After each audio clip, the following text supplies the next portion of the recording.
Hey guys, welcome back to the AJ Analysis channel and a third stream of the week. This time we need to talk about it. It's the Manchester Derby this weekend. We need to go through a bit of a preview and figure out what is going to happen in this game. Now, this morning I done my tactical preview in terms of video format, but I think this afternoon I want to get your guys' input as well. We need to come up with a starting 11. We need to come up with a general plan on how to beat Manchester City. But first things first, am I coming through all right? Can you guys hear me properly? Let me know in chat if I'm coming through properly. Also, if the video is coming through properly, or if you're having any buffering issues or anything like that. Hi, Corey, mate. Good to see you. Missed you in the last couple of streams. Good to have you back, my friend. I hope you're well. E saying loud and clear. Good to see you as well. E, my friend. You were in the last stream, weren't you? Loud and clear. Happy days.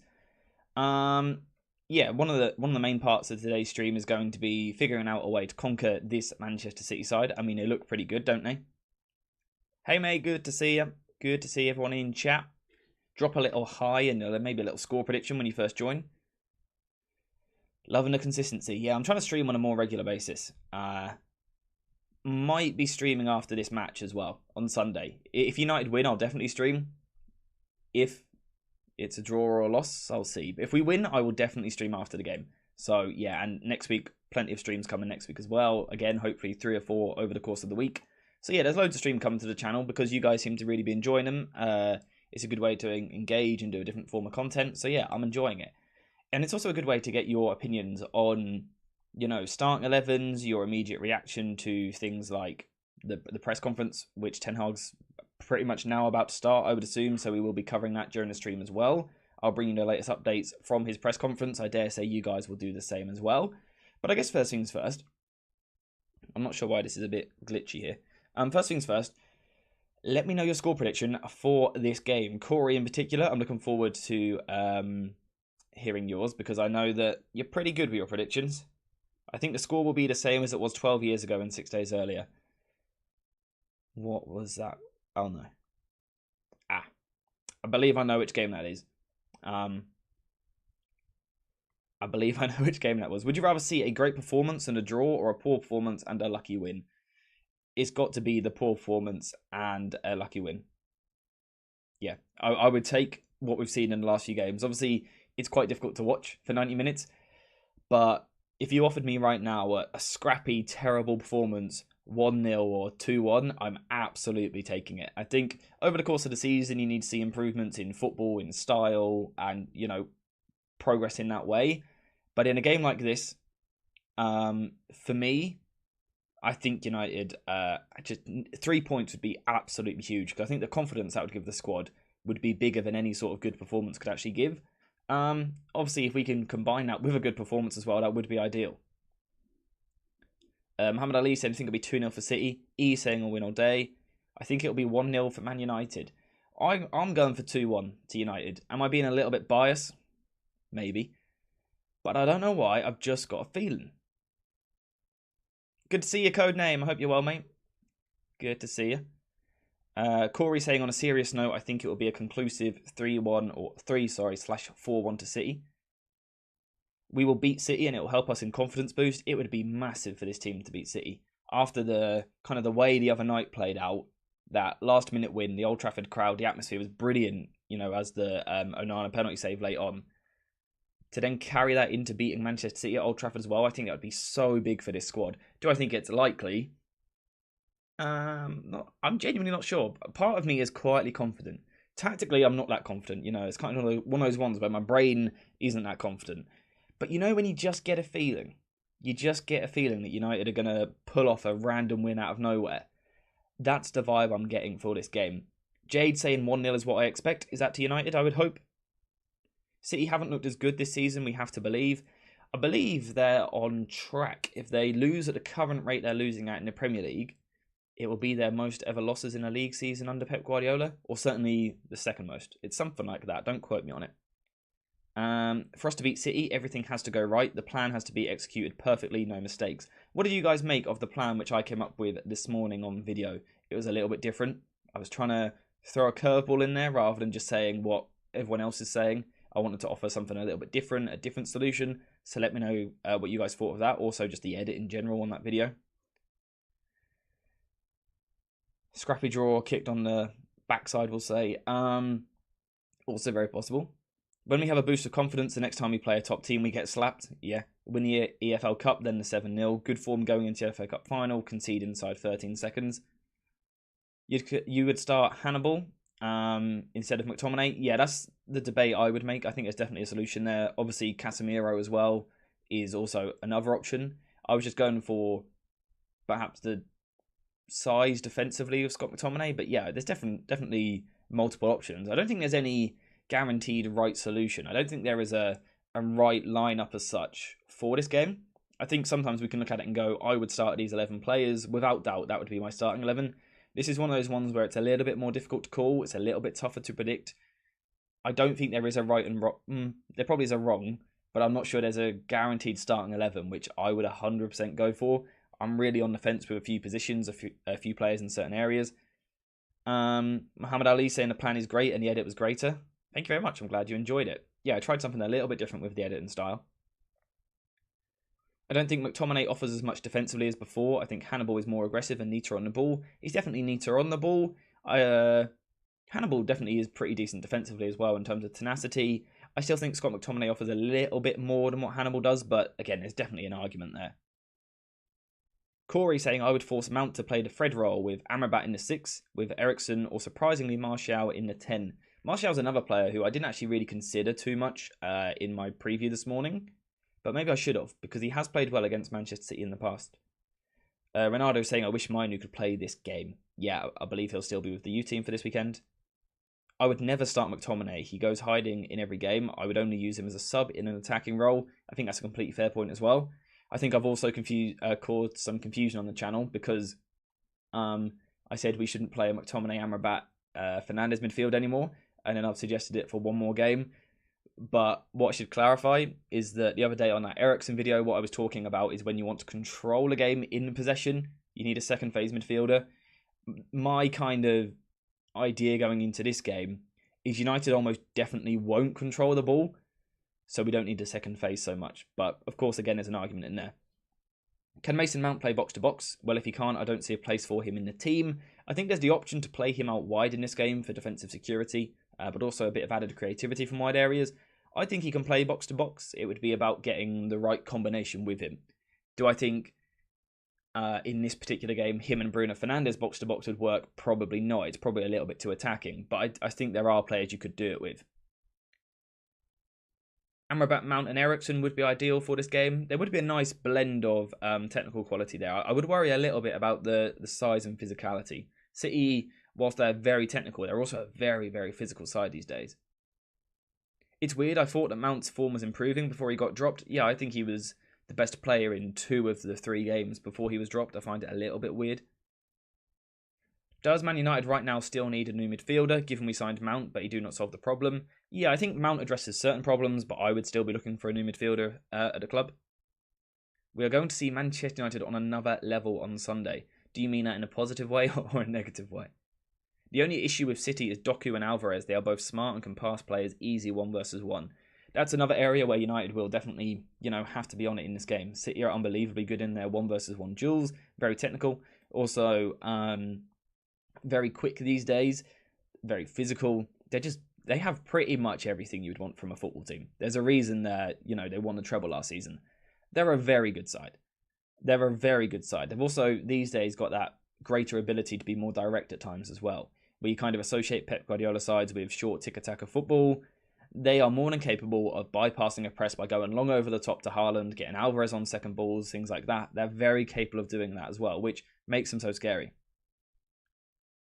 Amrabat is a tank and technical. Mount is an engine and Eriksen is wise, so I think it's a great blend. Yeah, I definitely think that midfield 3 could work. Eriksen would just be my one concern, because I think it depends how you're trying to match up defensively in midfield, and we can come on to that shortly. I would just worry, say, Eriksen against Bernardo Silva. I think Bernardo Silva's dribbling would really be a problem for Eriksen, but again, perhaps there's a way we can work around that. Perhaps we could push Eriksen higher onto Rodri, something like that. We'll come on to it. Edwick saying he would be worried about Eriksen's physicality. Yeah, I'm concerned. Wan-Bissaka versus Doku would be a great battle. I think Wan-Bissaka would come out on top of that. I'm looking at Amrabat, Mount and Eriksen, Bruno right wing gimmick again. Is that what you would do, or is that what you think Ten Hag will do? I wouldn't be at all surprised if Ten Hag does that. You need Casemiro, Hannibal Mejbri, Bruno, Amrabat in midfield to have a chance against City. You're worried about Dalot versus Doku or Grealish. Yeah, I think Dalot's improved defensively this season and last season as well, but I think he's still not there just yet. You feel Casemiro needs to start? Yeah, we'll come on to the starting 11 in just 1 second. I'll keep getting through these chats. By the way, you guys are super active in chat today, which is great to see. Give me some more score predictions. What was I trying to read there? Hey AJ, loved your 5 things to beat City video. Keep up the great work. Thank you very much, Alex. I hope you enjoyed it. It was a slightly different style, but I hope you enjoyed it. DJ Nature, good to see you, my friend, saying who will be our Fred this time around. It will be weird going into a big game like this without Fred in the side. It will be odd, but good to see you, mate. Bruno needs dropping and Mount given a chance in a 10 role, something I've considered. Alex saying his head says 1-1, heart says 2-1 United. I can get behind that. I heard rumours that we are looking at a midfielder from Leverkusen for next summer. My only guess is it could be Palacios. Yeah, Palacios is a very good player. It could be him or Wirtz, of course. But Palacios is a player I've got my eye on. We could try Liverpool and play Martial in the 9 with Rashford and Højlund out wide but moving inside. Højlund out wide is something else I had considered. Mount on the wing will be good because of his energy, something I've suggested. I feel a 2-1 Manchester United win. This is from a Chelsea fan. Good to see you, mate. Saying, I don't know why, but Højlund brace. I like it. Do you think our best bet is to just hit them on the counter? Because I don't think we can keep hold of the ball. Ultimately, yes. I think, of course, United have a lot of quality in the squad. Players like Sofian Amrabat, Bruno Fernandes, whoever else. There's a lot of quality in the United team. So without doubt, United will have some spells in this game where United do have some sustained possession. But realistically, I think the main theme of the game will be City on the ball, United trying to contain and break. I think that will be the main theme. Casemiro, Amrabat, Mount or Eriksen midfield is better. My only concern with that is Casemiro's ability to get about the pitch. Because he really struggled in some of the big games last season. Hart wants United to win 2-1. Head said we're getting dunked on. I'm kind of got a similar vibe. Hannibal can do the Fred role. Very possible.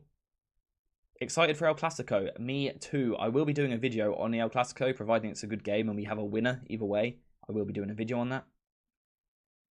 Garnacho needs to come on and affect the game. Yeah, I think some people have said about him starting. I think it's unlikely. But I think his impact as a substitute from the bench in this game, we saw it last season, could be huge. Maybe we should surprise City and not just submit to them, but instead try to impose ourselves on the game. That's another approach we can consider in this. So let's get into our lineup. Because you guys have all got different ideas. We've got different ideas of players which could start this game. Different approaches we could use, which I love to see. I will also keep an eye on any updates from the Erik ten Hag interview. As of yet, I'm not seeing anything. Or his press conference, I should say. Oh, all I've seen so far is that they're talking to the FA about the Garnacho issue. So, Onana in goal. Are we agreed that realistically our only fullback options are Dalot and Reguilon? I think most people will agree with that, right? I think that's kind of all we've got at the moment. Does anyone want to see Lindelof fullback? Let me know in chat if you do. Counter is United's only hope, because we have seen City are really good on the ball. We've seen what happens when the midfield is disconnected from defence in the first and second phases. Yeah, so I think there is the option to be more aggressive in a press. I just don't know that Ten Hag will ever do it, not with this particular 11. Can I just ask, when AJ does these live streams, do we usually win or lose the game? Wondering if AJ is a jinx or not. My record probably isn't that great, is it? Did we preview Sheffield? How about Brentford? Nah, it can't be a curse, right? Dalot and Reguilon pick themselves. Dalot and Reguilon. Cancel the stream now. Nah, we'll be okay, right, guys? Does everyone want the stream cancelled? We can cancel if you want. Donate £100 and I'll cancel the stream. So those are our fullbacks. Centre back. Do we want Maguire, Lindelof, Raphael Varane? Pick two, or we can go to a back five. What would you guys prefer? A centre back pairing in a back four, or a trio of centre backs in a back three / a back five? My opinion would be a back four. I did see someone asking DJ Nature saying, can we do what Wolves did? I believe Wolves played in more of a back 5 or a back 3 system. But again, I think Ten Hag is unlikely to do that. Although perhaps for today we should pick what we would do. That's what we'll do for this stream. Rather than picking what we think Ten Hag will do, let's try and make the actual 11 which we think is best. So, in chat, say back 4 or back 3. Just pick one of the two. We'll figure out personnel shortly. Yeah, just say either a back 4 or a back 5 initially. 4, 4, 4. Anyone want a back 5? Apart from Paps, I saw that. I'll give it another 20 seconds. Back 4. Back 4, back... Okay, I think everyone wants a back 4. Okay. In that case, I think we're agreed Raphael Varane and Maguire have to start, right? And I'll be honest, I'm happy to see Maguire playing well. He deserves it. He's had a lot of criticism. He's a good player.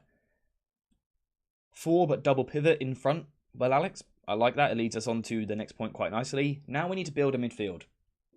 And I guess the first approach we need to decide before we even figure out what midfield we want, we have to decide what we want to do in this game. So do we want to try and take the ball off City in this game and control possession? Do we want to be direct and quite long ball-ish? Or do we want to, contain a little bit, sit off a little bit more and try and counter-attack? What approach do you guys want to use? Because once we've answered that question, once we've answered that question, we can then figure out what's the best personnel to actually, produce whatever we decide. For example, the players that you need for a counter-attacking system are different for what you need for a containing system or a, holding the ball. So, yeah, rather than going for personnel just yet, let me know what sort of style and approach you'd like to see in this game. So Muhammad Ali's saying a sit and counter-attack approach. Codename is saying something very similar with the sit and counter. I'd imagine that's what most of you will go for. But if anyone has anything different, let me know in chat. Because like I said, once we've figured that out, we can then figure out the best people for the job. Sit off, please, to avoid getting disgraced by City. Yep, damage limitation. I don't trust the team to control possession right now, so a counter-attack system makes sense. Give me 1 second, guys. I'll be right back.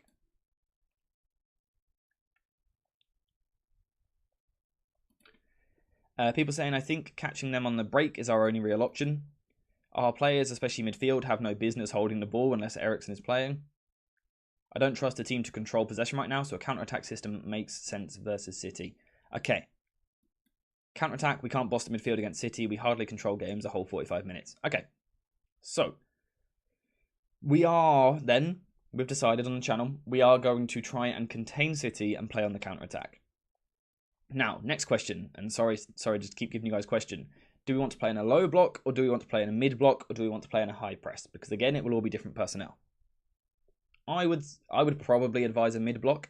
I think if we go on a high press, I think Ten Hag's system will see us caught out. I don't think we press right. We don't connect the defence in the midfield very well to the front line. I think in a low block, it can work. You can frustrate City, but they're so good at wearing you down that I think if you sit in a low block against City, when you've got someone like Rodri who can shoot from range, Doku and Foden in 1v1s, Bernardo Silva creating, Alvarez and Haaland with their goal-scoring ability, I just feel that if United go for a low block, they eventually get broken down too easily. Ali, good to see you, Ali, with the donation. Good morning, AJ, and the best community ever. Bit worried about this game. I think for the meantime, we should go low block and sit it down and hit on the break. Always worked with Jose and Ole Gunnar Solskjaer. Thank you very much for the donation, Ali. Good to see you, my friend. I hope you're well. Everyone spam some love hearts in chat. I'll start it off. Spam some love hearts, people, before we carry on with the tactical side of things. Spam some love hearts to say thank you to Ali, coming in with the donation once again because he's an absolute legend. More love hearts. Get the love hearts going. Good stuff, people. Good stuff. Versus City, United players are not good enough for a low block. Why wouldn't it surprise me if we equaled the 9-0 Premier League record? Surely they'd ease off eventually, right?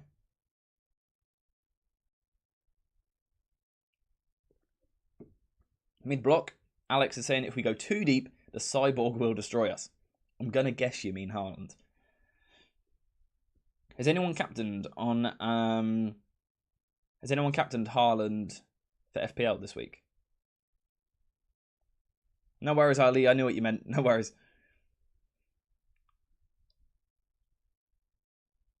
We all have a typo here and there. Don't worry about that. Yeah, I was assuming you meant Haaland as the cyborg. Yeah, has anyone captained him for FPL? Anyway, sorry, distracted. So we're going to go for a mid block. So we're accepting, first of all, that City are going to have the ball in this game. We're going to play in a bit more of a mid block and counter attack. So that's what we've decided so far. Mid block, not low block, mid block. So we're not sitting deep like this. We're going to squeeze a little bit higher towards the halfway line. Probably just short of the halfway line, considering we've got players like Harry Maguire, who's not the quickest, Rafael Varane, who's deteriorated from a physical point of view a little bit. Could we play Donny van de Beek in a 10? I mean, on paper, yes. I think the problem would just be that, obviously, he hasn't played, so fitness-wise and things like that. Joshua saying, I feel we will be shocked by United performance on Sunday. In a positive way, I hope. Your captain either Saka or Watkins. Yeah, I don't know where to go for Haaland or Son on FPL, who to captain. Thoughts on a Kobe Mainoo and Amrabat pivot? It's got a lot of potential to be something really special. Mainoo's currently out at the moment, playing in the youth team, getting his fitness back. So it's not an option for this week, but definitely moving forward it is.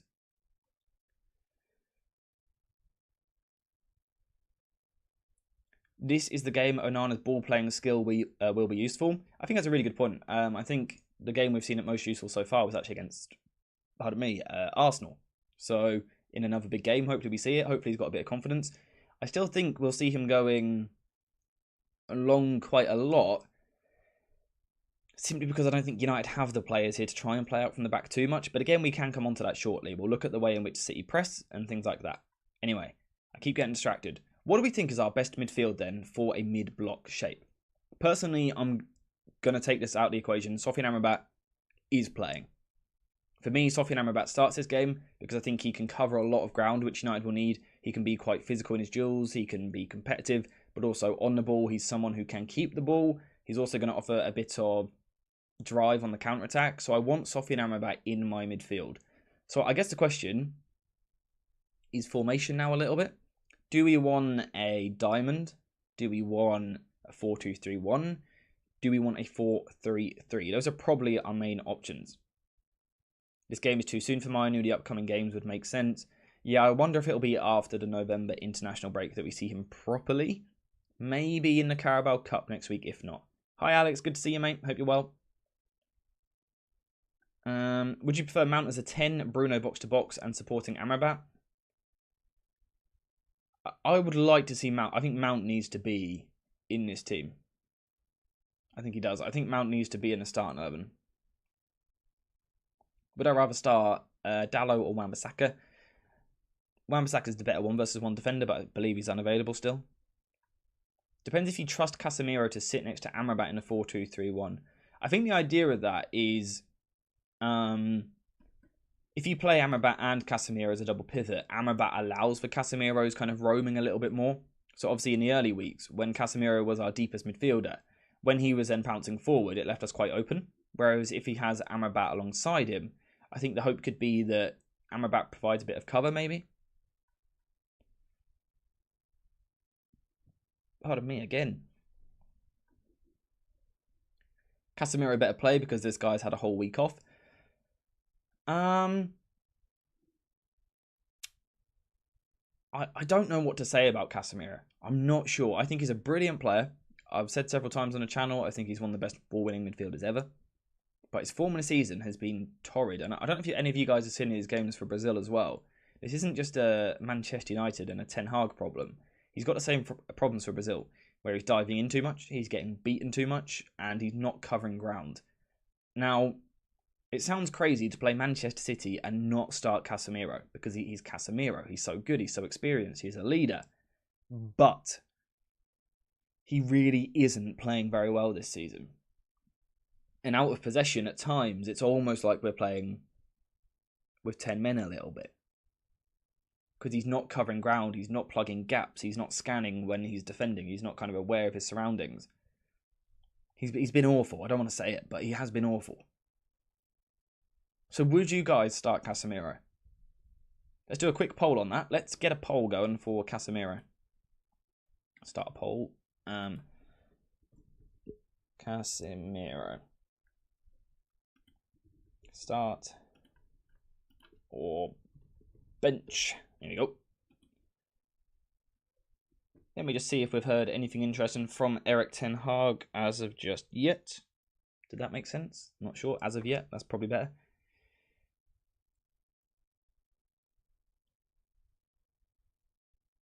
Let me just check real quick. Casemiro aged overnight, but he is a warrior. This is what I mean. You do get positives and negatives. You've got the fact that he is a bit fresher because he hasn't played the last couple of games. You've got real experience. You do have a leader. You do have someone who's been there and done it. At the moment, he is winning the vote or the poll, one of the two, with 57% of votes. Casemiro, I just read that. Sorry. It's bizarre. It's not just like his athleticism has dipped. It's as if his maturity as a player has regressed about a decade. I completely agree. That's what I find weirder than anything. I think his physical decline could have been catered for and addressed and kind of masked in the side if he was making good decisions. But when he is defending the edge of our box, he's not. You know, when he's meant to be tracking players on the edge of our penalty area, he's not doing it.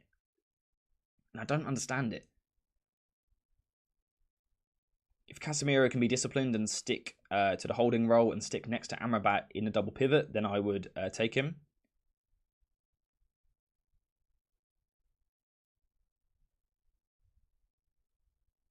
Just reading some comments from... It's mainly Pep Guardiola speaking so far, which what I can see. If the rumour is true about him regretting his move to United, then don't play him at all.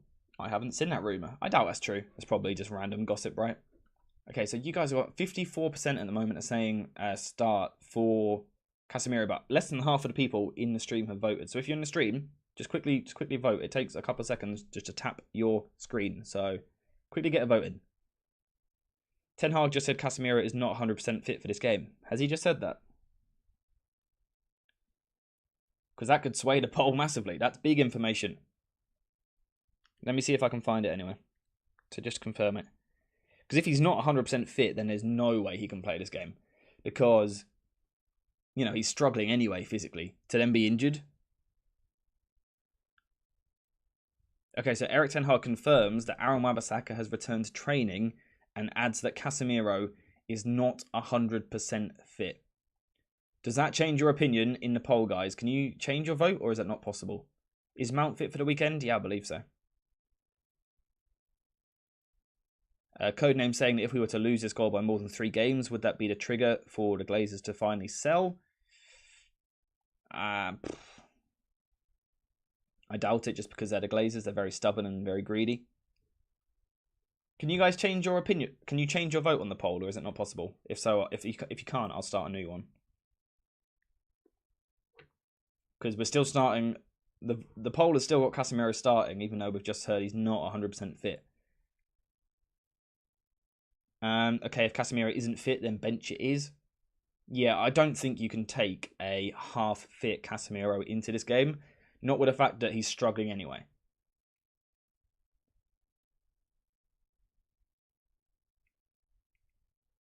He's still winning the poll at the moment. You can't change? Okay, let me start a new poll then. We'll see if we get different answers now. Because not 100% fit doesn't mean he can't play, so he could still play. It's just that he's not going to be 100% fit. So, thank you, Ali and Mufk, for letting me know. Start. Bench. Try again. Let me know what you think. It's weird that you can't change the vote, right? Yeah, that's weird. There you go. Yep, thank you, Alex. There's a new poll. Man United has to win against Man City if we have to fight for positions. If United win, we're 3 points off City, right? Which is kind of crazy. Kind of crazy.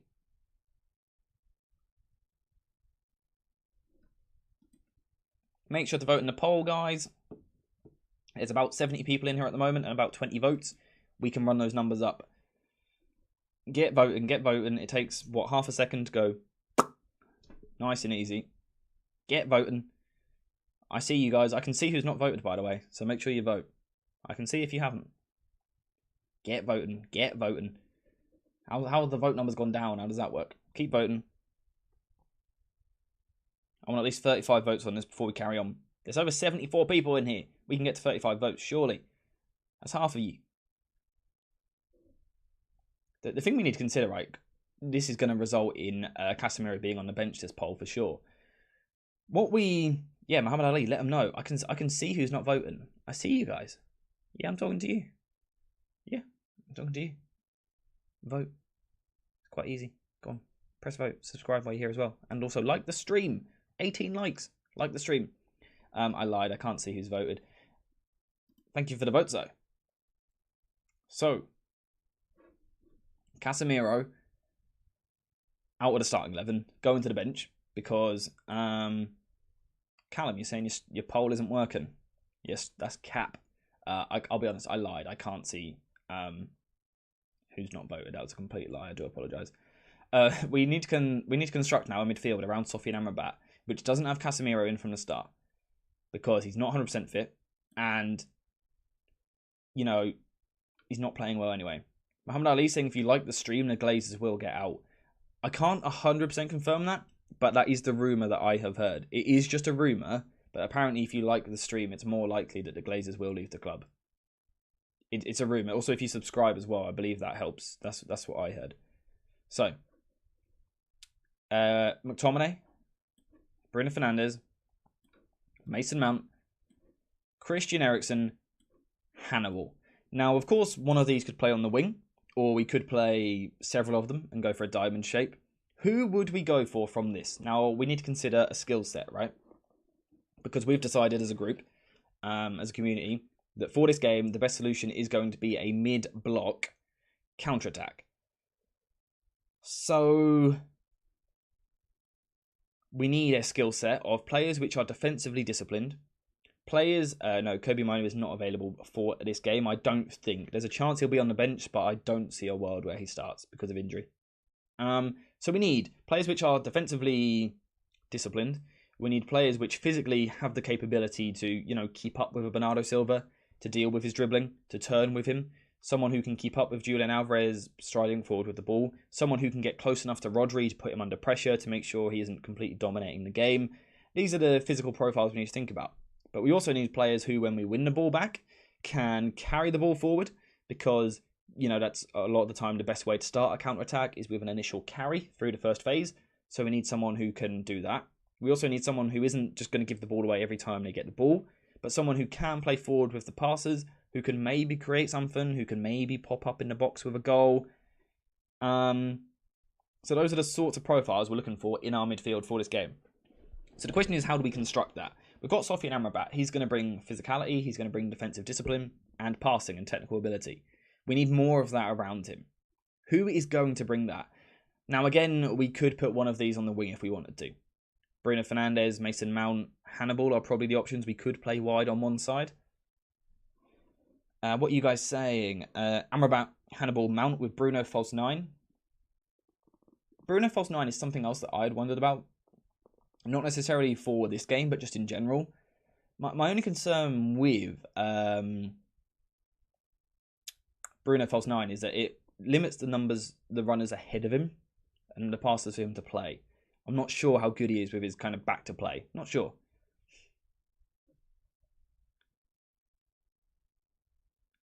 This is good. I'm not sure how I'm going to pick who you guys are saying more here. Amrabat, Bruno, Mount and Hannibal. Hannibal, Mount and Bruno on the wing. If we're going Bruno on the wing or Mount on the wing or Hannibal on the wing, what side would you put them? Because what I was talking about this morning was because Kyle Walker wants to bomb forward a little bit and Gvardiol isn't as good going forward, do we put Rashford on the right-hand side so he has less defensive work to do, but also a more natural transitioning path into goal? Let me know what you think. We haven't even gotten to the tactical side of things yet. This might be a much longer stream than I'd planned. We'll see. You think Hannibal has to play? I don't know how to do a poll here. Because it's not right just to pick the top two because that's not necessarily creating a balance. Should we assume... No, we shouldn't assume that Bruno Fernandes will play though because we don't know where he'll play.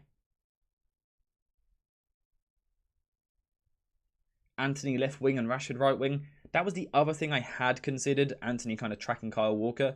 But I feel like if we're doing that and kind of taking away some of Antony's on-the-ball ability, That's why I ended up going for Mount, just because I think he does the defensive side a bit better.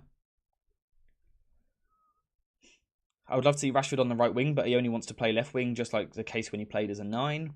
I think he could do it as an odd game, though, right?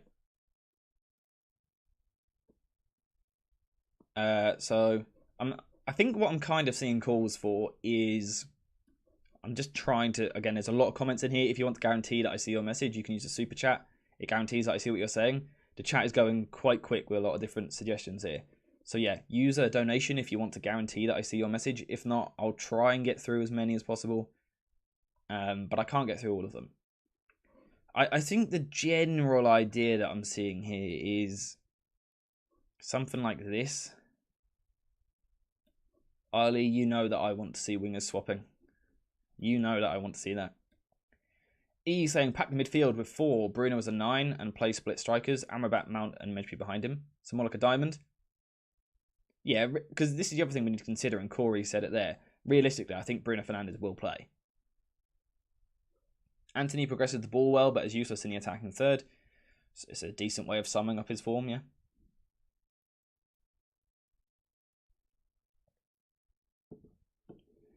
Is Højlund on the right wing an outside option at some point? Yes.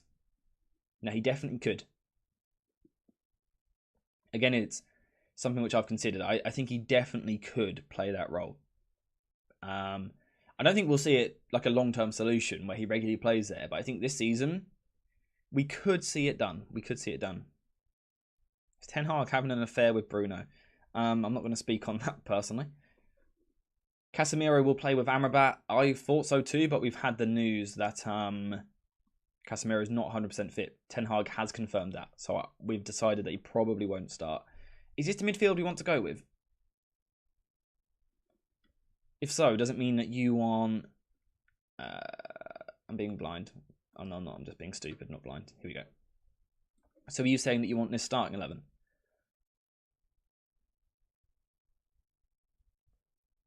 Sancho as a false 9 would have been nice to see. Yeah, it would have. It really would have. We saw it a lot in pre-season. It worked quite well.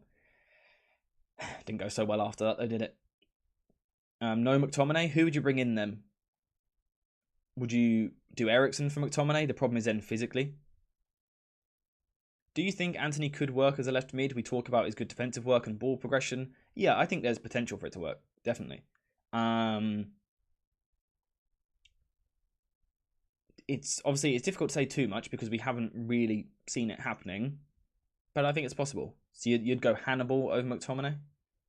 The thing we've got to consider with Hannibal is he isn't experienced in big games. McTominay is. McTominay has played well in big games before, but Hannibal is definitely still a completely, I completely understand that as an option. Mount for McTominay. Our midfield is too weak. We need a diamond, says E. So would you like to see, let's say this? The concern I would have with the diamond, it's about how you use it. Let's address the diamond, actually. Should we talk about the potential for a diamond? You don't think this is the game for Eriksen? No, I do agree. I think it's another game where he could do a job the last 30 minutes. Rashi right side, Højlund left. Okay. Is it okay if I disagree with you? Because I think if you're using split strikers, Højlund being left-footed, coming in like this, Rashford being right-footed, could almost make more sense in a split striker system.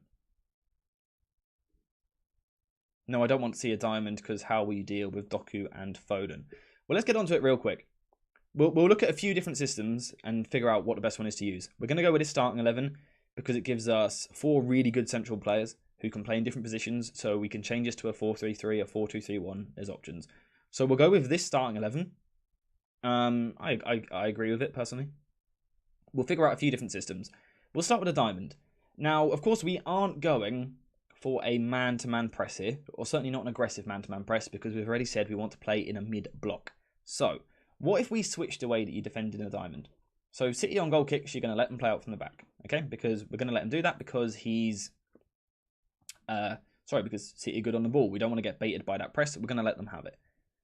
Hannibal instead of McTominay, we'll come back to it. Let's just go with this for now. Because I think this will be the starting 11. Whether it's what we'd do, I think it will be. So let's discuss how the diamond could work. Manchester City, let them have the ball as they build the ball from the goal kick. Let them have it.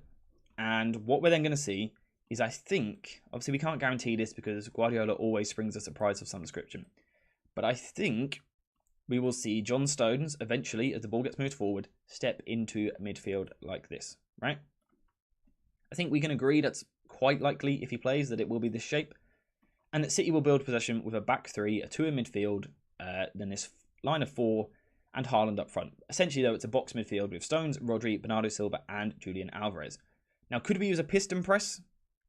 It's quite difficult because of the double pivot, but it could potentially work. What we could see, though, and looking at this, I don't mind the system at all, because actually defensively it translates quite nicely to what I was saying in my video this morning. But it might actually be more effective than what I was saying this morning.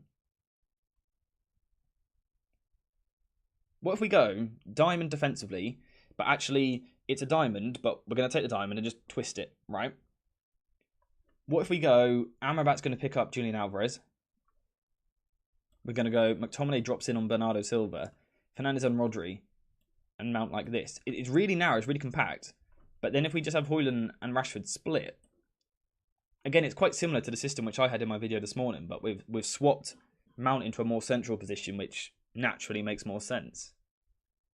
I like what you're cooking here. This could work. Now, the problem, obviously, right, is that you're going to leave Manchester City 1 versus 1 out wide. But I don't know what to...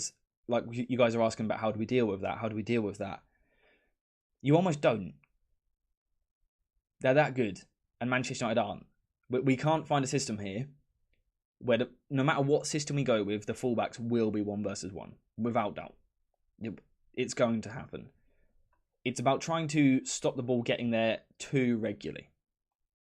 Stopping it happening at all, it won't happen, because we can't pick up Bernardo man for man, Alvarez man for man, Stones man for man, Rodri man for man, and also double up on the wingers. It's not possible.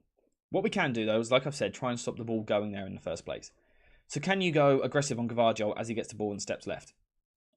Now, the concern here, right, is that City would look to use this pattern if we were to go with this shape. Ruben Dias would get the ball would go into Rodri, and as that ball is happening, Rodri would come towards the ball, drawing Fernandes, and as Højlund squeezes high, Gvardiol will make this movement, and that ball goes around the corner. City are really good at doing this pass. It's a concern of mine. It's a concern with the plan that I suggested this morning. But what if we just went like ridiculously aggressive with Bruno and Mount? Because we know that in terms of stamina, they have the ability to do it. Could we use those two stopping this pass out wide? So we almost let Ruben Dias have the ball. Rashford stands a few yards off Walker. Højlund does the same with Gvardiol. So we're in essentially a 4-2-4 mid-block, basically, is what we're in here. So you let Ruben Dias have the ball. If it goes wide to Walker, we crunch in. We come from out to in with Rashford. You know, we're starting wide, coming in, rather than in to out, because that makes the pass too easy. So we start wide and come in. It's like curved run like this. It stops Walker going down the line. Now, the option here for C is to go into Stones, around the corner to Foden. But not if we just go super aggressive in the middle. Like the most aggressive man-to-man press in the middle of the pitch. And be passive in the front line. That could work. Now, the good thing here we've also got is because we're not going all the way man for man in a high press, we're doing it in a mid-block or an aggressive mid-block even, is that we've still got 2 versus 1 against Haaland. So Maguire can go in tight and Varane can cover round. So we're not leaving ourselves too exposed at the back here. Now, of course, you're always going to get runs from someone like Alvarez, so that would have to be tracked, and that would be a worry. The other worry would be that if you go man for man in midfield, teams are intelligent, they move people around, which obviously moves your defensive structure, and it might open up a little pocket of space. But again, these are things that we just kind of have to live with against Manchester City because they're so good. It's about nullifying it as much as possible. Now, that's a really good point from Max as well. You have Hannibal as a near like-for-like swap for Mount to keep the energy up as a sub-2. That's an important thing as well, being able to sustain it. Hannibal is an excellent point. He could come on and do a similar job. But does it take away our attacking threat when we win possession? We'll come on to that in a second. So Manchester City will come up with solutions to this problem. That is the only issue. And what they would do, I would imagine, is Diaz would start to step to one side. I think Walker and Gvardiol would go a lot wider, like this. And then Ederson would come into a back four. By the way, this is what I do for every tactical preview. I sit here with a tactical board, do my plan, how the team's going to counter it, so I have to change my plan. It's quite a long process, but you're seeing it live here. So City will most likely then solve that problem with this. Ederson stepping forward, the fullback split wider, open up Manchester United. Whereas before we were quite narrow in our 4-2-4 aggressive mid-block. They're going to try to stretch us. How do we now work with this? 4-2-4 mid-block press would actually work, says Corey, but City would just move Diaz up and push Ederson to the box. Yeah, I mean, I haven't pushed Diaz up, but yeah, we've had a similar sort of idea here. How do we then stop this problem? Now, there is an argument that you do the same still. And you do what I was saying in my video this morning, and you still just don't take the bait. If Ederson and Diaz are standing here on the ball, let them. It might lead to a boring game, but gives you a chance at 3 points. We saw it at City Arsenal the other week. Neither team want to lose that game, so neither of them quite went all the way fully aggressive man-to-man. They both were more aggressive mid-block is what I would say. It created a really boring game, but quite a tactically efficient one for both teams defensively. There weren't many chances in that game at all until Arsenal started going long ball. And he makes a good point. They can't stand there forever. Do you just mark off man for man in midfield? Super aggressive. Fullback on wingers, tight and aggressive. You're going to get beaten occasionally. Of course you are. It's Manchester City. 2 on 1 on Haaland. Rashford against Walker. Walker coming forward. Would that be a problem? Would that maybe be a problem? Potentially. But I don't know if Guardiola would do it. That's not how you say Guardiola. I don't know if Guardiola would do it because of being so scared of Rashford on the counter-attack. Like, almost famously scared of Rashford. Now, obviously, E has said about swapping the two of them. But my fear is then on the counter-attack, we're exploiting spaces in a different way. I guess the other solution to this problem, right, is Ederson's only going to come so far. So if United then, if City were to use this solution, rather than going to a aggressive mid-block, we go to a more passive mid-block as City move the ball forward. Because as City come a little bit higher on the ball, they can't use Ederson all the way. You know, they're not going to use Ederson up here, are they? So eventually it would revert back to this back three as they move further forward. We might have a solution here. My only question with this system, I actually quite like it defensively. There would be weaknesses, obviously, than Manchester City. My concern would be about making sure we maintain our threat in transition. We have a donation from Carlos. What currency is that? Could you let me know, please? But with the 50, thank you very much, saying we should play Eriksen. We are not Sheffield. We should play the ball around them instead of just be physical. Eriksen can find Højlund. So I do like that. I really like the idea of a different approach. I'm just almost scared of doing it, but I completely get your point. Thank you very much for the donation. If everyone could spam clapping emojis, love hearts in the chat to say thank you for that wonderful donation. I really do appreciate it.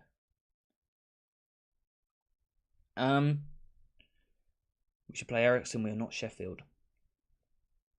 See, I'm completely on board with what you're saying, Carlos. I really like the idea of United being more proactive, better on the ball, taking the game to the other team more. I just don't know if literally we're good enough, if you know what I mean. But I completely get what you're saying. More love hearts in the chat, please, guys, for Carlos. Thank you very much for the donation. There should be like a little emoji button and you can like spam love hearts to put them in chat. You'll see some flying through now. Do that. Hello, Madhu. Good to see you, mate. I hope you're well. Won't be a problem for Rashford. Okay, so what's E saying? If you swap Rashford and Højlund, the press would be better. And then on the counter, you slip the striker in the line. So, yeah, good to see you, Madhu. I hope you're well, mate. I hope you're well. So what we have to consider with Manchester City is they're really good. Yeah, I'll just leave that statement there. That's a great... That's top analysis, that is. Where was I going with that? What was I saying? City are really good. We'll just leave it there. No, but they're also really good defensively. They've got much better in their negative transition over the past few years. You used to really be able to get at them on the counter-attack. These days, they're big, they're strong, they're physical, and they're also very, very quick and powerful. So it's really difficult to counter-attack them. Because you've got Gvardiol is huge, Diaz is huge, Rodri's huge, Stones is huge, and Walker is strong and rapid. Rapid. So how do you counter it? Well, maybe we put Rashford back on the left wing. And we put Rasmus Højlund to the right wing. And we look at one weakness. The one weakness that I think this Manchester City system has. And it is that They are so good technically and versatile on the ball. Yep, that's their weakness. They're good technically and versatile. How's that a weakness, you ask? When you're versatile, you start asking players to move into different positions. However, there is always a point in football where you're between doing two things, right? So there used to be the old thing that you're either in possession, out of possession, transitioning from defense to attack, or transitioning from attack to defense. We used to say that a lot, right? But I think there's more to it these days. I think there's more in betweens. So Manchester City, they build possession often, not always, but in a back three and this box midfield. However, when they defend in a back four like this, often in a 4-4-2, like this. Very good shape, very good structure. It allows them to be really solid defensively. The back three in possession, if we go back to it, is really good. It allows them to be brilliant on the ball, they're effective, they're great. But it has to be a transition between the two when you lose possession. And this is the one thing where you can catch teams out like this. Because as you lose the ball in midfield to a Sofyan Amrabat, to a McTominay, Hannibal, Mason Mount, Bruno Fernandes, whoever it may be, you get that moment in your head where as a defender for Manchester City, you have to consider, do we go aggressive in our back 3-2-4-1 shape and go apply pressure to the ball? Or am I now meant to be switching back into my back four? What shape am I meant to be in? Because at some point, Stones has to drop back into centre-back. It's just how it works. That's where you can maybe find gaps. If you see that split instance where John Stones goes, let's be aggressive, I'm going to press forward like I'm a midfielder because that's where I'm playing. But Kyle Walker goes, let's be passive, I need to get into right back because that's where I'm playing. You can start to open up a bit of space. And I think this is where United can hurt City. When City are in between structures when they lose possession. I think we're going to see this more and more in football over the next 6, 12, 18 months. I think we're going to see more teams getting caught out like this. And I don't know how much of City you've watched this season, but the goals they're conceding are this. No one's picking up on it. I'm not really seeing enough people speak about it. But I'm seeing teams score this goal against City. We saw Young Boys do it. We saw Sheffield United, I believe, done it. We saw... no, the West Ham goal was different. Who was it? Newcastle, I believe, done something similar. I can't think off the top of my head.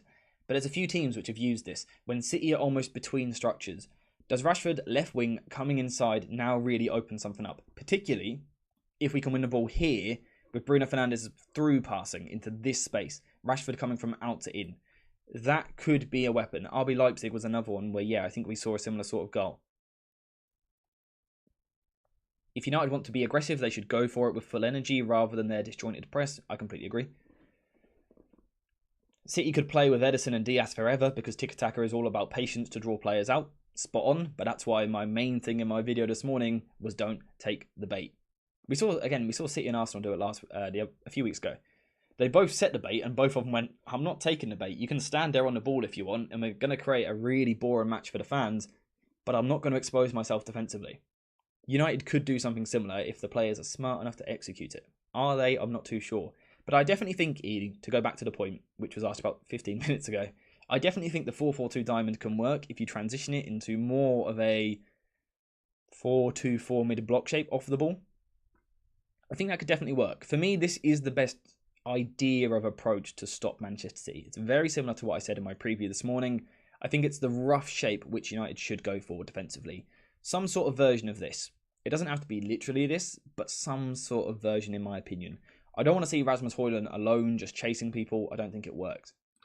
Question is, can United actually play out from the back in this game? Because we haven't covered this at all yet on the channel. We didn't talk about it in my tactical preview this morning, and we haven't covered it yet in stream. So I plan to end this stream at 2:30. We're not going to do that now. We're going to stream for longer. Can United build possession from the back? Should Martial play?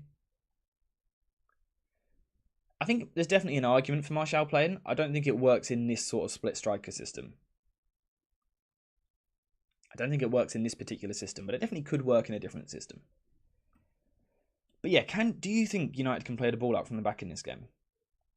That's a genuine question, by the way. It's not rhetorical. It's not rhetorical. Genuinely, do you think? Let me know in chat.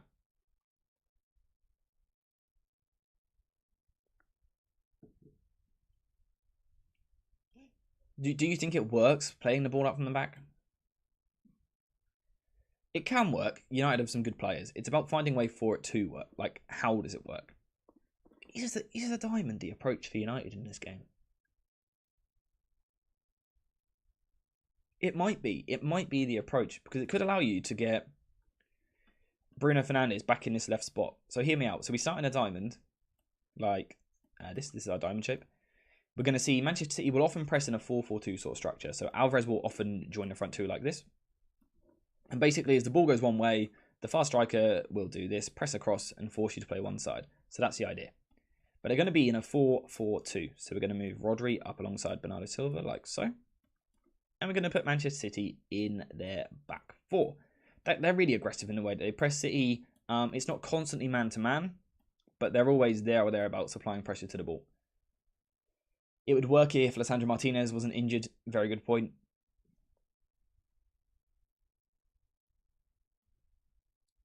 Just reading through what he is saying because he's coming through with all sorts of tactical points today, saying, apologies. Maguire and Varane stepping, we can play. Then Amrabat dropping in. The fullbacks make a 3 with the 2 midfielders. Then Reguilon goes forward from there. We're going to find something, guys. Okay. So City are going to press in a 4-4-2. The obvious early solution here is that you might be able to create a 4 versus 2 like this with Amrabat, Rafael Varane, Onana and Maguire against the City front two. There is potential there. Now, I would imagine if that is happening, Bernardo Silva would be used to come higher. Now we've got McTominay free. Is McTominay a long ball option? You see, the thing with the diamond, if United do choose to press in a diamond like this, the City fullbacks kind of defensively are taken out of the game a little bit because there's no natural winger for them to go press. Now, maybe we'd see one of them be super aggressive. For example, Kyle Walker high, Foden in on Mount. Would we see that, do you reckon? Just trying to think how City would go about pressing United if they were in a diamond. I'm just trying to think how it would work. Because the problem, if they went for this, though, it is risky. Because if United go long up to someone like Højlund who can win the ball, to be, 3 versus 3 is really dangerous from a City point of view, from a City perspective. I'm not sure they would want that. So would they do that? But it is a change from their structure, their normal structure. The diamond could definitely, I think what we're seeing here is could definitely ask a different question of City. I guess the other solution is that they narrow off their front two, kind of sitting off rather than being aggressive. So they let Onana have the ball because they decide it's not worth pressing. And then as the ball goes wide, they defend like that. That's obviously another potential problem in this game, which would make their defensive shape more conventional.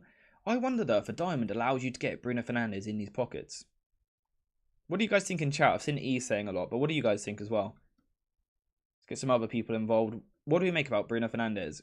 If United would play a diamond, does this open up for Bruno in here?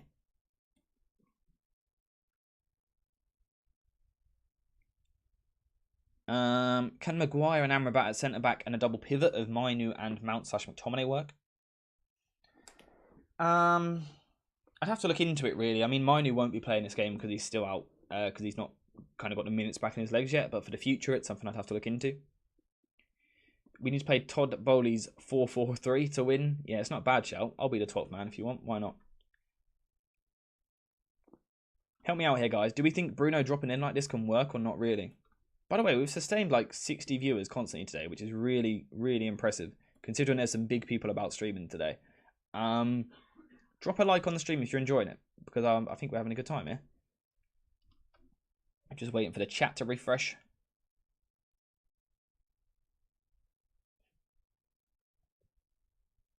I love the love hearts being spammed as well. You know what? I'll spam a couple. There you go. Have that on your head top.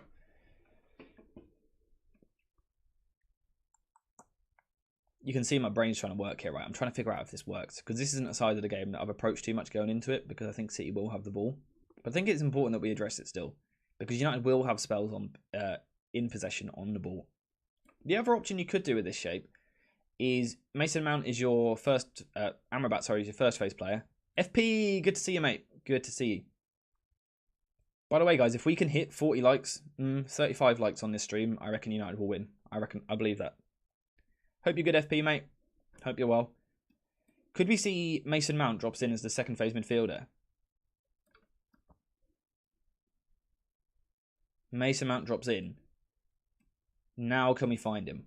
Because now you're dragging City about a little bit. Because now it's harder for Alvarez and Amrabat, Alvarez and Haaland to just close down Amrabat because Mason Mount's also in this area. Now the result of this is that Alvarez and Haaland likely then drop off onto these two because Bernardo and Rodri can't go high because they've got Bruno and McTominay behind them. And the wingers can't help because they're on fullbacks. So is this a way in which United suddenly steal some yards? If we drop Mason Mount in with Amrabat and go to a 2-4 shape.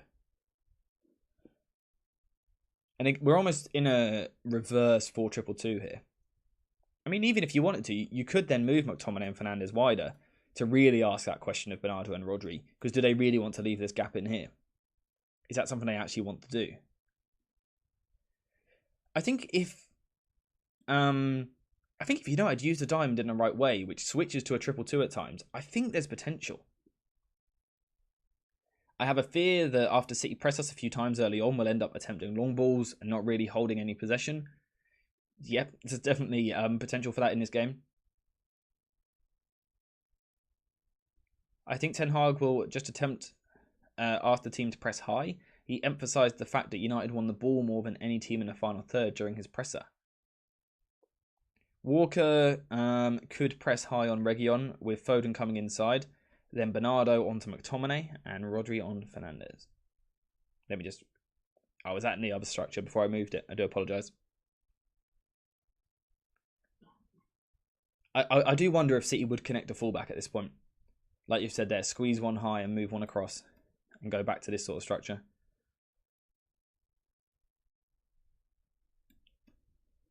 Glad to hear you, LFP, mate. Good to see you in the stream again, my friend. Again, you can see us trying to figure it out here. Højlund definitely offers you something, though, different to what United have had over the past few years in this game. He does offer you the potential that with Onana, who we know Guardiola's scared of, he said it a few times, he could find Rasmus. That's the other thing here, actually. If we are talking about City now want to connect to their press, right, and bring Walker high, if they want to do this, Walker high onto Reguilon, Foden Alvarez in here, Haaland high, Bernardo, Rodri double pivot like so, we do now open up Rashford against Stones. Stones is a wonderful player, really great player. But defensively, 1 versus 1 against Rashford, you might get an opportunity or two there. Also, there's a potential for the long ball to Rasmus Højlund, who knocks it onto Rashford again. It's another threat which could be there. We could then use Maguire's 1 versus 1... we could then use Maguire's passing ability to hit Rashford down the line.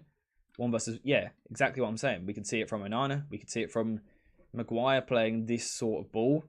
Obviously, City will, City aren't daft. They'll have ways of closing it off. It'd be more like this. But it does open up a bit of potential there. It definitely does. Apologies for the barking in the background. But it's all good. It definitely opens up something a little bit different. It definitely opens up something just a little bit different, which United could do in this game.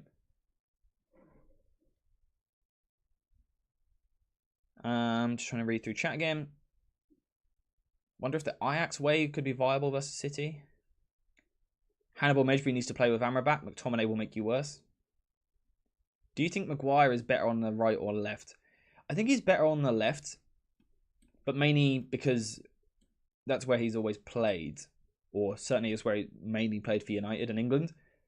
I think perhaps if he'd had the same amount of time in his career on the left as he had the right, then maybe he'd be better on the right because certain angles are more suited. But he definitely seems more experienced on the left and more comfortable there. James, good to see you, mate. I hope you're well. Welcome to the stream. Hope you're doing well, my friend. Let's get 6 more likes on this stream, guys. 6 more likes. Every time we come up with a solution, there is another issue. And that is the world of football tactics, my friends. That is what managers go through on a scale to a different level every single week. An absolute different level. 5 more likes on the stream, guys. Come on. 5 more likes. But yeah, that is the case in football, especially with a team like City. They're so good that every system you use, they do have a counter for it. They're so good in game as well at during matches changing and recognising things. it's about nullifying certain areas and trying to play them into certain areas. A bit like FP has said there, every system comes with a weakness, but it's always about minimizing them. Spot on. I like the idea of creating diagonal channels to try and rapidly push the ball through multiple positions. Positionally flexible City player zones force as many difficult transition choices as possible. Yeah, absolutely. I think that's the best solution against City for United, is to play in the transition, hit these balls quick and fast into these channels, rather than, of course, you've got to slow it down at times because United needs some possession in this game. But when the moment is there, definitely to hit the ball forward quickly. No wonder why Ten Hag and Pep became bored. They think too much, possibly. I think tactically on par with City probably last year were Inter. They almost match head-to-head with City, utilising Onana ball playing. That is the thing that I will always say. And it is something where if United are brave and do it with Onana, you do have a spare man in possession by having a ball-playing goalkeeper. Because City can't physically go man for man if United use the goalkeeper, because it's 10 outfielders for City defensively against 11 on-ball players. So that is something which United could use. Can we go through how City would interact or counteract? We've kind of done that already. Go through the subs. How and when they could be used.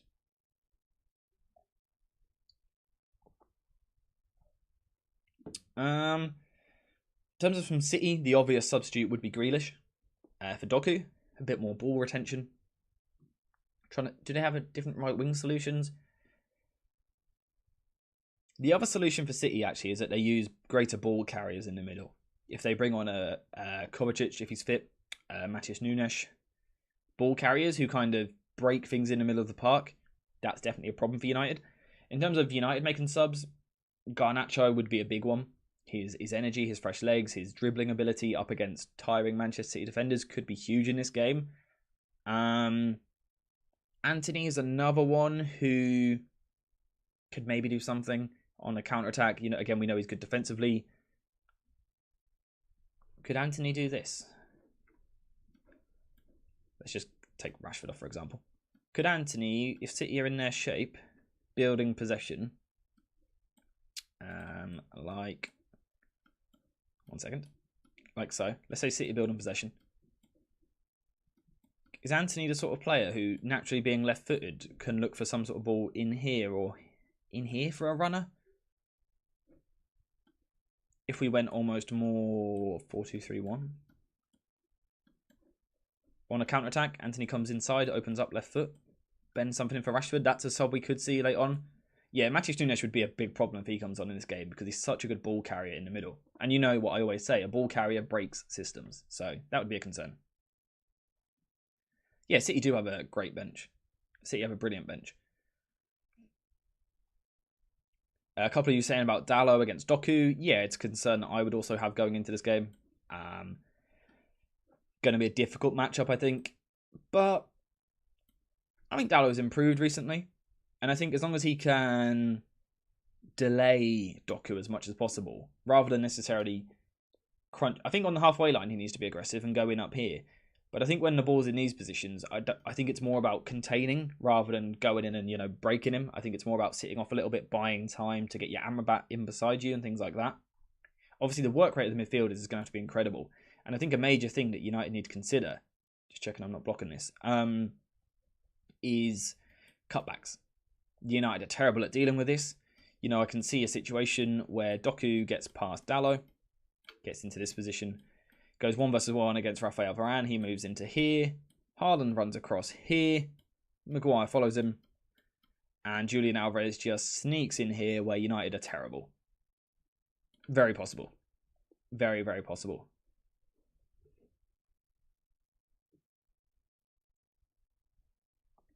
Dalot, the most consistent performer this season? Yeah, I think he's right up there.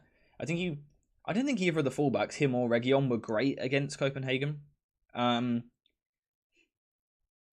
But I think they'll both play this game. I think they have to play this game because there's no other choice. Yeah, I thought he struggled a little bit against Copenhagen, but in general, yeah, I think he's been really good this season.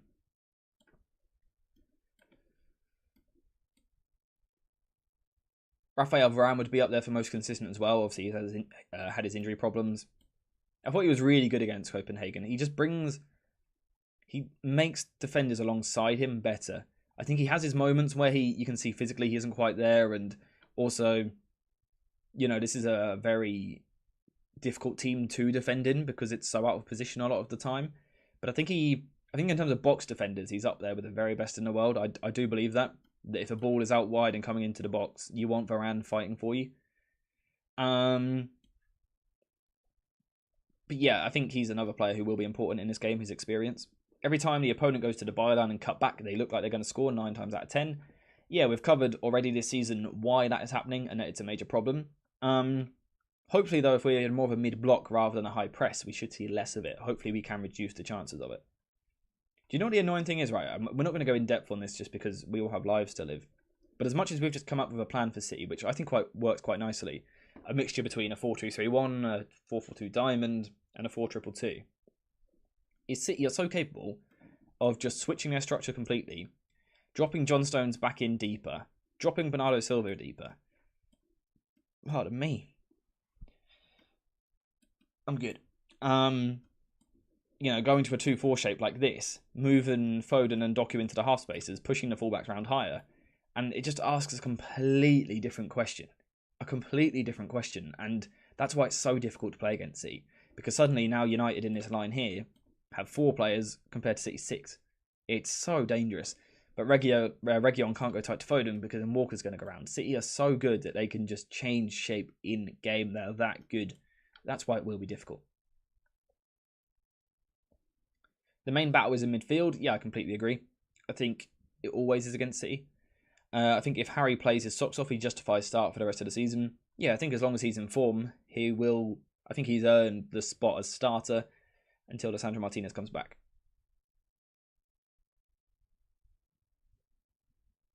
Very much one of the best box defenders. Talking about Varane, yeah, I think he is. I think he's certainly right up there. Can we get a couple more likes on the stream, guys? We're at 39 right now. I reckon we can get to 40, surely. Surely one of you can like it. Just a little. Nice and easy. Just a like button. Go on, press it. Press it. Press it. I can see you're thinking about it. Now you're thinking I'm not listening to this guy, but you want to. You want to press like. Do you want to press like? Just press like. Just like. Thank you very much. Thank you very much. 45 is the target now, surely. We can hit 45 in this stream. Varane won 6 out of 6 aerial duels against Copenhagen. That's so good. FP, have you got the stat on Maguire's aerial success rate from midweek as well? It's okay if you don't. I just got a feeling that United won like 10 out of 11 aerial duels from the centre-backs against Copenhagen, yeah. Corey said, Corey, let's have some positivity, all right? Even if it's delusion. Let's believe. Look at this hustler at work. Yeah, we've got to get a few extra likes here and there. 4 out of 5 Maguire won, says James. So that means, what was that? 10 out of 11 from the 2 centre-backs. That's so impressive. United need more of that commanding defending in this game against Haaland. Alvarez is going to be a problem as well because he's going to buzz about in these areas. He obviously offers a very different threat to what Kevin De Bruyne would have done if he was fit this season, but still a massive threat. Yeah, thank you both for the stat, FP and James. I do appreciate it. That's, like I said, that's really good. That's really impressive from defenders. You can argue Copenhagen aren't the best side in the world, but you still have to do it. Do we man mark maybe with Alvarez? The problem with man mark in Manchester City in any position, and obviously we've suggested it already in midfield, it is what I would do. The problem is Bernardo's so good on the turn, Alvarez is so good on the turn, and if you go man for man, and let's say, just as a quick example, Bruno Fernandes is man for man with Bernardo Silva, right? And Amrabat and let's say Mount are deeper behind him. Yeah, let's go with that as a system, right? If Bernardo beats his man, beats Bruno Fernandes, which City are so capable of doing because they're so good at dribbling and ball carrying, they're incredible. This is without Kovacic and Nunes in there, 2 of the best ball carrying midfielders in the Premier League. If they beat their man, they win their 1-versus-1 duel, it has to drag someone else out. And maybe Amrabat comes out, but now does the ball get played past him, which brings a centre-back out. But then if the ball gets played past him, it can quickly lead to problems. But again, it's just a problem that you have when you play against City because they're so good. I'm not saying it can't happen, by the way, because I actually think it's the best way to go for. I would go man for man in midfield. I wouldn't do it all over the pitch. I think it's quite dangerous. But in midfield, I would. I'm just showing the risk of it. But I personally would go man for man in midfield. Who am I looking for from my starting 11? Here we go. Let's bring our boy Scott McTominay back in. Can't believe I just called Scott McTominay my boy. Hey, he deserves it for the Brentford game, doesn't he? Fred did a great job man-marking De Bruyne last season. We need to do it again. Yeah, Mason Mount is the sort of player which can pull off a man-for-man job, I think. I think Amrabat can as well for large periods. McTominay? Does he have the kind of the tactical intelligence to do it for 90 minutes? We'd have to see. With the threat of Doku and Haaland in behind too, it's worrying. Yeah, I think what you guys can see here is maybe this stream's been more about how good City are. I guess. Yeah, Hannibal's another one who could.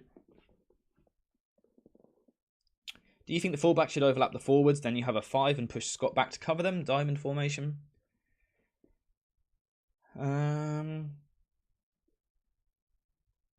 Yeah, there's definitely the option to do that. I mean, I think what we're always going to see in a Ten Hag shape is that it's rotating a lot, right?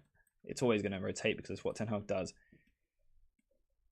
I like the idea of always creating a front 5. I don't know if I always like it with fullbacks. Because I don't... Fullbacks wide and high isn't my ideal. I don't mind one doing it. I don't like two doing it all the time. We could certainly push Reggie on high though, maybe. Or Dalot high and Reggie on deep. Need wingers holding the width. It's always my preference.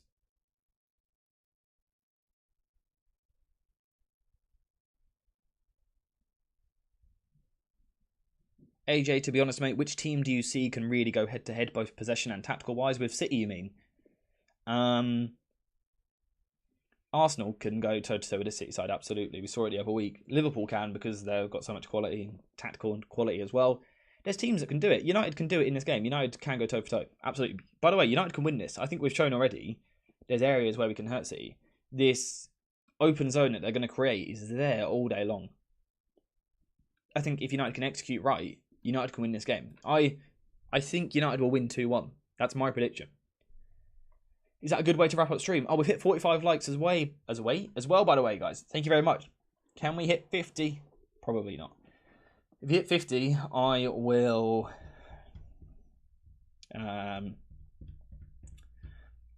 what will I do if we hit 50 likes? I will be happy.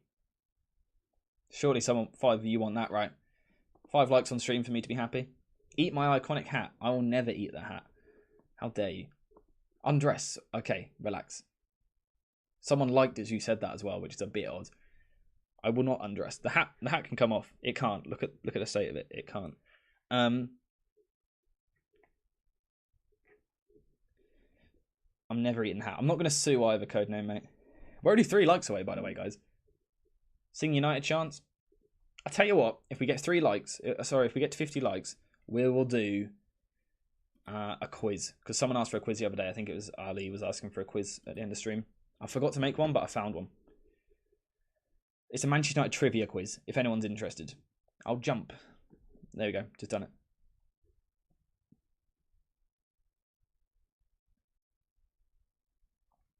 Rumours that De Gea might be coming back. Yeah, I've seen about that. I just hope it's not true, no offence to him. Interview Jadon Sancho. That would get some views, wouldn't it? Burn a Liverpool shirt. I like it. Do you guys want a little trivia quiz? Is that a good way to finish the stream? I think we've just about covered this City game. I've had a really good time here. You want me to sing United chants? I'm not singing United chants. What do you want me to sing? Let's finish with a quiz, right? I think we've covered most of the stuff we want to do today. Anyone gets 15 out of 15, you get a pat on the back. Down your water. Phew, it's a bit wild, isn't it? Christ. Anyone know the answer to this? Anyone cheating gets banned. You're banned. Question 1. What were Manchester United originally called? A, B, C, or D? Callum's singing for you guys in chat, by the way. Bruno. No? Okay.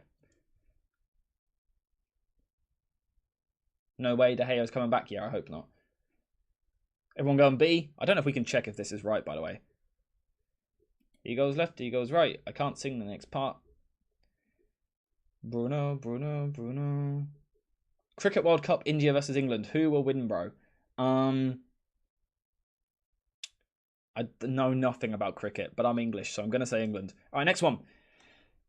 In which year was the club founded? No Googling it. Am I allowed to do? Is this someone else's quiz? I think this one's A, personally, by the way, guys. I agree. I know for a fact we got the first one right. Absolutely. I believe this is A because I used to have a flag in my room and it said 1878 on it. So I think it's A, but I might be wrong. All right, I'm seeing A mostly in chat. I hope we get to see if we're right at the end, by the way. Which player holds the club record for competitive appearances? Is it David Beckham, Ryan Giggs, Paul Scholes, or Wayne Rooney? Wayne Rooney, of course, the record goal scorer. I know the answer.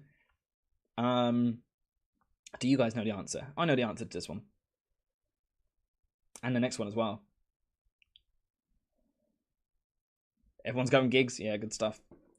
It's going to be embarrassing if I was wrong after all that, but it is Ryan Giggs. Next one. How many league titles has the club won? Whoa, Manchester City saying... I've got Arthur here saying Manchester City 4, Scum 0. How are Manchester City going to score 4 and 0? That doesn't make sense. Get it, guys? City of Scum. That was funny, wasn't it? Anyway, how many league titles has United won? 20 times, Man United. There you go, you get your chance as well. Lovely stuff. 20 times, I say. Okay, who was the first Manchester United manager to win a European title? What do we reckon here? Leeds United are the best team in England. What division are they in?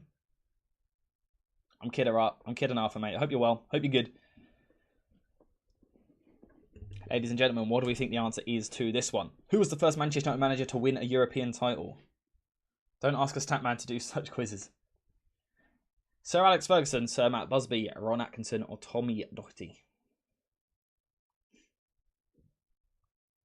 Get some answers in chat. I think I know the answer. Damn, this guy is angry. Who's angry? Was I angry? I do apologise if I was angry. Sir Matt Busby. Who was the last Manchester United player to win the Ballon d'Or? There we go. You guys know this one, surely. No, not you, the Leeds fan. Ah, right. First European Cup was won in 1968. I'll let you figure out who was in charge at the time. It was Cristiano Ronaldo. Well, I don't think Ronaldo was in charge at the time. Don't worry. Sarcasm. I know what you're saying. Yep, it's Ronaldo. I'm pretty sure Paul Pogba, Zlatan Ibrahimovic, and Bruno Fernandes have not won it. Maybe this is Ronaldo's year. Here we go. Hang on, I'm just trying to find something in chat. You guys are... The chat rate at the moment is 25 chat rate. I think that's the most we've ever had. Good stuff, people. In which year did the club win its continental treble? So that was the year we won the Premier League, the FA Cup, and the Champions League. There's a slight delay in chat, by the way. So half the time it looks like you guys are answering the wrong question. Oh yeah, it might have been Fellaini, actually, the last one to win the Ballon d'Or. I think the quiz is wrong. You're correct. Oh, I've just seen some names at the bottom there. We don't want to see them. You guys aren't seeing these adverts behind me, are you? No, lovely. They can get advertised when they pay me, not before. 2025, brilliant answer. No, it's not. 2024, brilliant answer. It's 98-99. What a year. What a year. Next up, who succeeded Sir Alex Ferguson as Manchester United manager in 2013? Can we just look through these four names? David Moyes, Louis van Gaal, Jose Mourinho, and Ryan Giggs. What a successful bunch they were. I mean, a couple of them won trophies, to be fair. We don't need to linger on this one, do we? David Moyes. I believe we're on 8 out of 8 at the moment. Get your adverts off my screen. I don't want to see them. Okay, question 9. With whom do Manchester United contest the North West Derby? Now, I'll be honest with you. I don't think Arsenal's in the North West.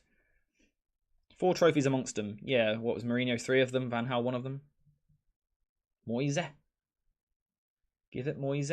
No, let's give it Giggs. Give it Giggs. Oh, you guys aren't so quick to answer this one. Arsenal, Palace, Liverpool, or Leicester? Come on.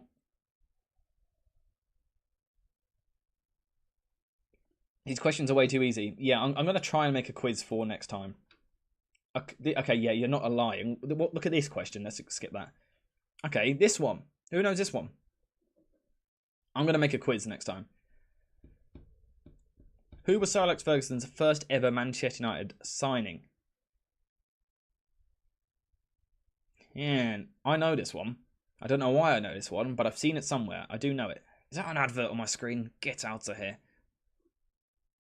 If anyone's Googling this, by the way, you're going to get headbutted. Can I say that? Yeah. Yeah, this one's divided an opinion a little bit more, hey? Dion Dublin, the man who is on Homes Under the Hammer these days. What a career. Gordon Strachan, I'm not sure what he's doing. Is he a manager at the moment?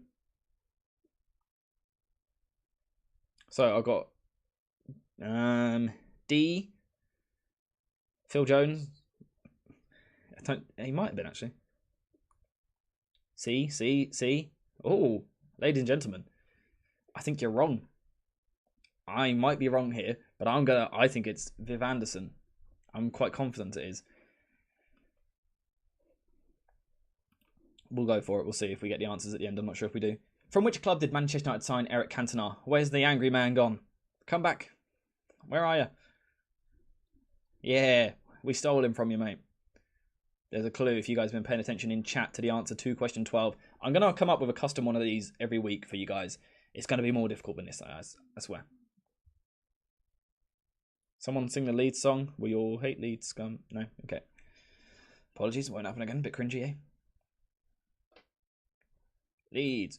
Who is the club's all-time top goal scorer? I think I said the answer to this earlier. Ha. Oh, I see a question I don't know the answer to soon. Rooney. This is easy, isn't it? This is really easy. We've had over 600 people in this stream, by the way. That's sick. Thank you guys very much. Yeah, FP, mate. FP, do you follow me on Twitter? If you don't, make sure you do. If you do, drop me a message. Maybe you can help with the quiz. If you want to. You don't have to. You do follow me on Twitter? Drop me a message. I was planning on messaging you the other day about something as well. Thank you very much, mate. Yeah. Okay. Who was the first English club to play Manchester United in European competition? Anyone know? I actually don't know this one.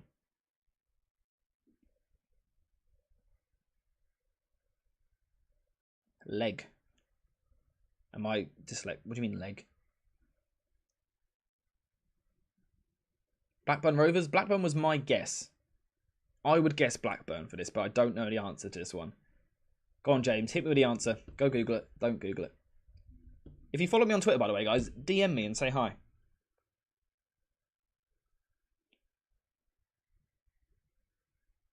Because our DMs, I'll reply to all of them. On Twitter, Instagram, I'll reply to as many people as I can. All of them. Yeah, possible, all of them. Probably Liverpool. My guess would be Blackburn. Does anyone know the answer to this one? It's fine if you don't. There's 57 people watching us do a quiz, which is easy as hell. We might have made it. We might be a big-time channel now. You think BFP? Okay, time. We need a poll to solve this. I want to go Blackburn so I can rub it in if I get it right, but in case I'm wrong.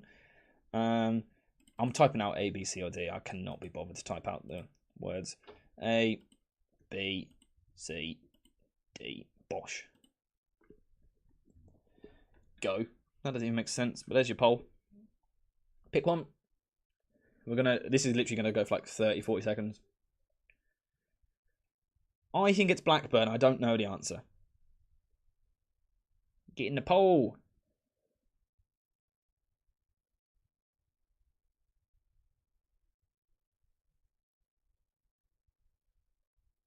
Oh, Matt, I see.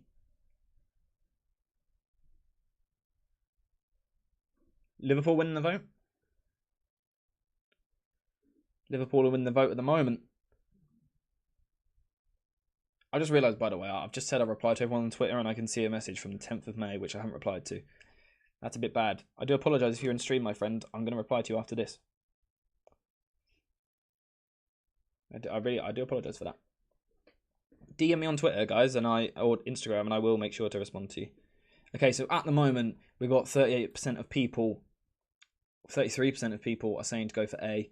If it gets to 20 votes, we'll stop the poll. We're on 15 votes at the moment. Let's get 5 more votes. Can I vote? Why can't I vote? That seems a bit harsh. You have to be verified to message me on Twitter? That shouldn't be the case. Reply to one of my comments. If not, reply to a post of mine and I'll message you like that. You shouldn't have to be verified. Or is it because I don't follow you? I need to change that then. Just reply to a comment or a post of mine and I'll reply to you like that. Have the votes gone down? What's going on here? Screw it. Let's leave it there. Okay, so you guys voted Liverpool. I'm bored of this quiz. It's quite easy, isn't it? Okay, finally, which team did Manchester United beat in the 1999 European Cup final? A great year, 1999. Won the treble, as we saw earlier on in the quiz. It's actually B. So I think we're getting 14 out of 15, aren't we? Heartbreaking. Yeah, FP, mate, reply to a random post of mine on Twitter. And then I'll message you. I'll reach out to you. Or just let me know your name on Twitter and I'll find you in my followers, one of the two. Okay, it's Bayern. We know that it's Bayern. Do we get told how well we done? Do I have to sign up? This is a scam. Sorry, whoever made this quiz. It's not really a scam. Oh, here we go.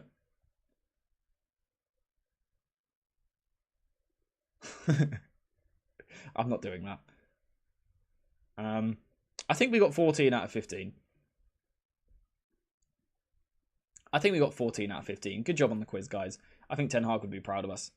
Having a lot of lag issues here as well at the moment. Is the stream alright for you guys? We're on 53 likes, by the way. At the moment, we've got more likes than viewers.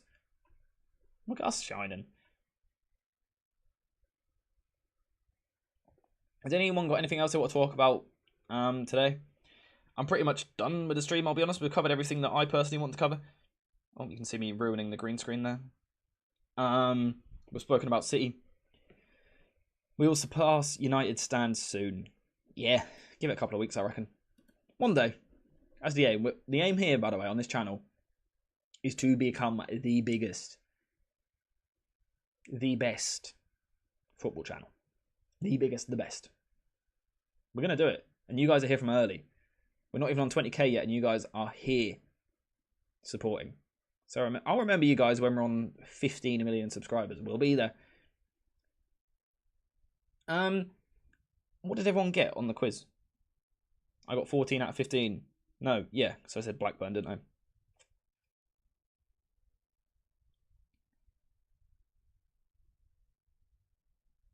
I? AJ, if we become the best and got like 1 mil, will you remember me? Of course. Of course I will, Muhammad Ali. You're on pretty much every stream, mate. You're on like 90% of streams. Of course I remember you. You also got quite an iconic name as well, so. Edwick, that's a quality comment. Aim of this channel is to be the best transitioning YouTube channel in the world. Yeah, I'd rather be the best ball retention channel in the world, but we'll take transitioning. Thank you very much, Ali, for the donation and for dropping in for the stream, as always. Saying thank you for the amazing stream, as always, AJ. Heading to work now. We'll catch you in the next stream. Hopefully Sunday after we beat Manchester City. I hope it's then, and I can bring it to you, even if you can't watch it live. So thank you very much for the donation. I do really greatly appreciate that. Again, spam some love hearts. And thank you for the idea of the trivia quiz. Is that double donation? Thank you very much, Ali. Thank you very much. It was his idea for the trivia, by the way, guys. So thank him. Thank Ali. Spam some love hearts. Spam some, I don't know, clapping emoji. A little bit of everything. Yeah. Thank you very much for the donation. Again, like I said, hopefully we win Sunday. And I'll be streaming. But thank you for the donation. And next week I will have a harder quiz. I've got a note on my phone. I've set a reminder to make a quiz for next week. 1 milli, we're going to get there. We will, DJ. We will. Maybe not just yet. See you later, FP, mate. Thanks for tuning in. We are now wrapping up the stream here anyway, but thank you very much. Have a good day at uni.